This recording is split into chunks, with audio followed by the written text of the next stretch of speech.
kapteeni, kunniallinen pelaaja Tomi Rontunen.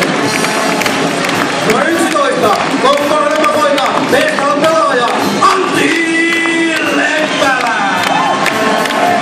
Numero 12, Hotelli Kokkolan pelaaja Mauri Turkka. Numero 13, Libero, FFC pelaaja Lauri Kerminen. Ja numero 14, Osuustamon Kuopion pelaaja Olli-Pekka Lelu Ojansivu. Ja tiikerivalmentajana tuttuun tyyliin Tommi Tiilikainen. Toinen valmentaja tänään Janne Heikkilä. Huoltajana liigan nuorin Jasse Puikko. Joukkuejohtajana Kari Puikko. Ja tilastosta luettiin Lassi Kiuttu. Sanomalehti Keski-Pohjanmaa palkitsee tiikereiden jokaisessa kotiottelussa ja sitten kotijoukkue Tiikerit tänään seuraava avaus. Numero 1, lähintäpelon pelaaja Urpo Simula.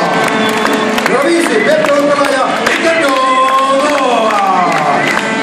Numero 6, IMT Koskela pelaaja Joe Klein. Numero 10, Kuulinen pelaaja Tomi Rumpunen. Numero 11, Vestal pelaaja Antti Leppälä. Numero 14, KPO pelaaja Olli-Pekka Ojansivu. Ja Liberon FFC pelaaja 13, Lauri Kerminen.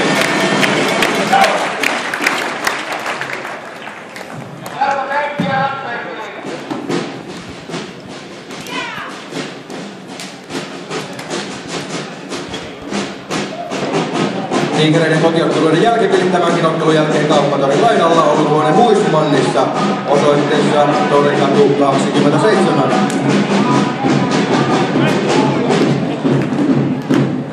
Ja näin lähtee kolmas välierä liikkeelle.